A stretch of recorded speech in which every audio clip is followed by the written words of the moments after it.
Uttar Pradesh is all set to go for elections next year, and it appears that the Bharatiya Janata Party has decided to sound the poll bugle because Union Home Minister Amit Shah is presently in capital city Lucknow.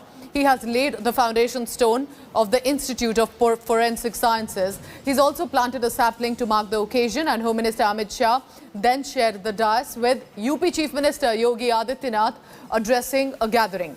In the evening, however, Amit Shah is likely to again lay the foundation stone of a Vindhyavasini corridor project that will be in Mirzapur area. After that, he will be offering prayers at the Kashi Vishwanath temple. Now remember, all of this, an itinerary coming because the Saffron Party is likely to maximize its preparation from here on for the big Uttar Pradesh Mahayudh.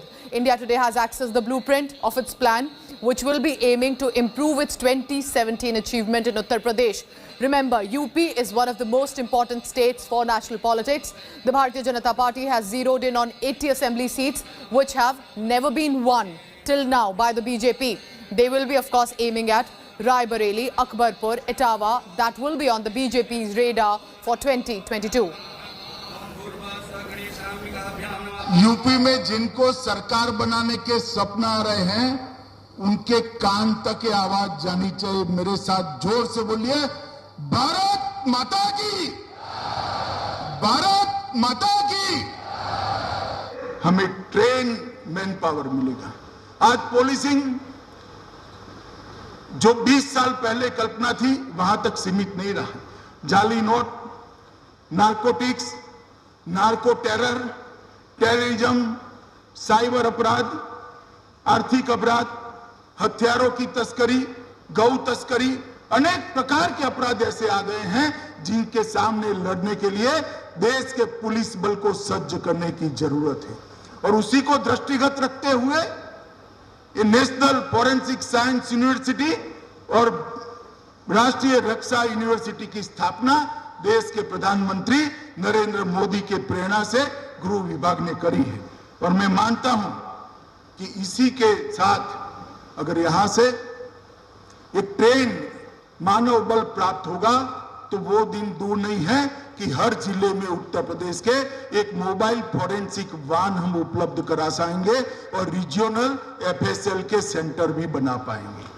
और उसके बाद 6 साल के ज्यादा जिसमें सजा का प्रावधान है, ऐसे हर गुना में एफएसएल को कंपलसरी कर दोष सिद्धि का प्रमाण हम आगे बढ़ाने का प्रयास करेंगे। मैं कई बार कहता हूं, पुलिस 2 ही कारणों से बदनाम होती है, एक नो एक्शन और दूसरा एक्सट्रीम एक्शन। नो एक्शन भी ठीक नहीं है, अकर्मण्यता कानून और व्यवस्था को ठीक नहीं कर सकती, और एक्सट्रीम एक्शन भी ठीक नहीं है क्योंकि वो उसकी प्रतिक्रियाएं निर्माण करता है। तो नो एक्शन और एक्सट्रीम एक्शन से निकलकर जस्ट एक्शन की दिशा में, एक स्वाभाविक प्रतिक्रिया की दिशा में पुलिस आगे बढ़े, इसके लिए ये दोनों यूनिवर्सिटियां बहुत बड़ा काम करेगी।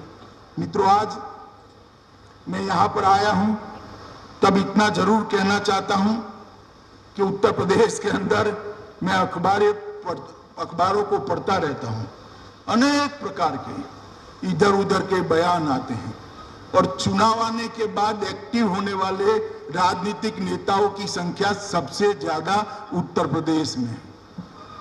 बाढ़ आती है तो दिखाई नहीं पड़ते हैं, कोरोना आता है तो दिखाई नहीं पड़ते हैं। जब किसानों का अनाज आप खरीद नहीं रहे थे, किसान भूख से मर रहा था, दिखाई नहीं पड़ते। किसानों के ऋण माफ करने थे, आप मौज मस्ती में व्यस्त थे। किसानों को परेशान किया जाता था, ऋण प्राप्त नहीं होता था, आप मौज मस्ती में।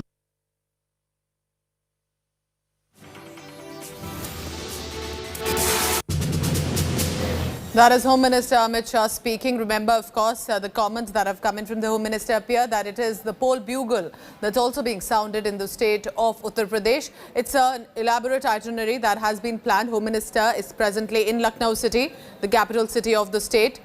But they will, of course, be heading for other development projects to also be laid for the foundation stone. And then in the evening, there will be prayers offered at the Kashi Vishwanath temple.